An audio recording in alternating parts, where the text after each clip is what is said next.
gibberish. Try to register. It says, sorry, but gibberish is an invalid email. And if you try to create a card without logging in, it tells you, sorry, dude, but you got to be logged in order to create cards. So that was pretty cool logic that went behind authenticating whether or not there is a user logged in. So with logging in,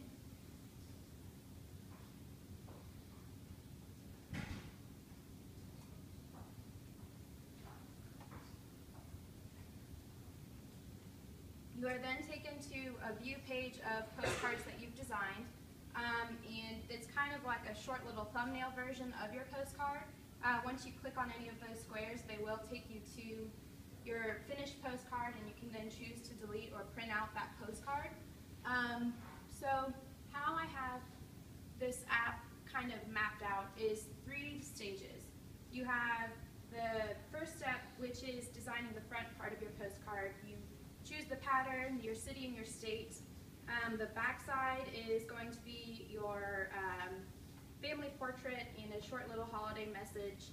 And then the third step is viewing it and deciding whether or not you want to delete or print. So we are going to create one. And it's blue. So I'm going to type in Nashville, if I can spell.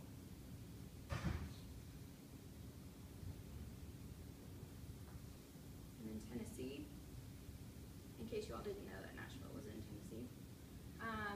And then you can choose what color text you want. So I'm going to do darkish red. And then I have different textured backgrounds, one that's kind of like a white cloth, burlap, houndstooth, what have you. So I'm going to choose a pattern and then preview my front of my postcard.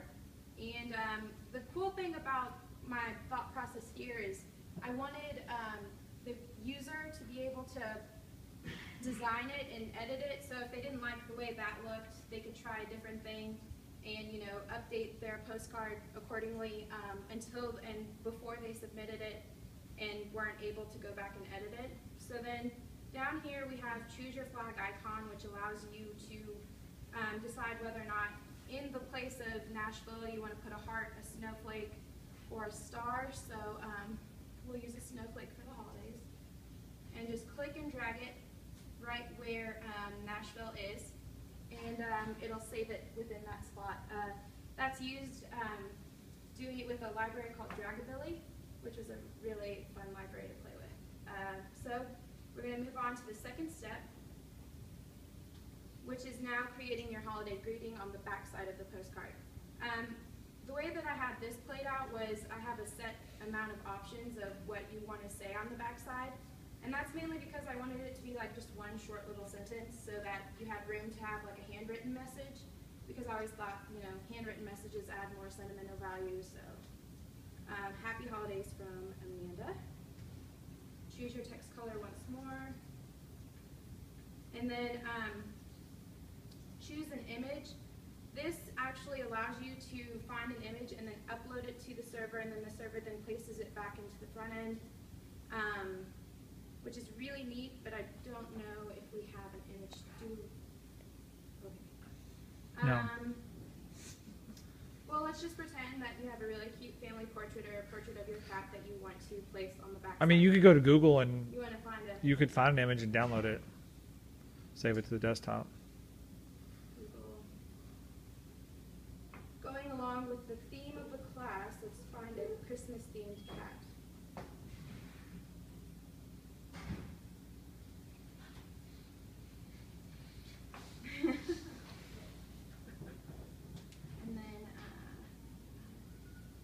You might want to click on the whole thing first. Okay.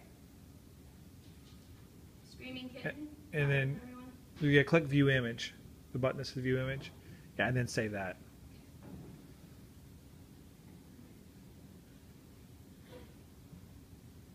All right. So now I'm going to choose our screaming kitten. The top. Oh, this one? Okay, thank you. All right, and submit it. And then you'll see that the submit goes away, and then it shows a little thumbnail preview of the cat. And there you have it. Your screaming cat on the back side of your postcard with a short little message from you. Then you submit that, and it now shows you your entire postcard. You can kind of decide whether or not you want to go back and change some things, or if you're ready to go ahead and print it. So I'm going to click print, and then it'll then generate a PDF version of this postcard. And I'm doing this through the back end and using the Node module WK HTML to PDF, which renders out HTML to a PDF format. As you can see, the font doesn't render out, but I found out that's because I'm using Google Fonts, and this particular library doesn't like Google Fonts, and so I have to then convert it to a true type font that's like base 64 or something, and I don't even know how to do that, so that's, I guess, what you could call version 2. We'll move on to that. But so from there, I mean, you know, being a user,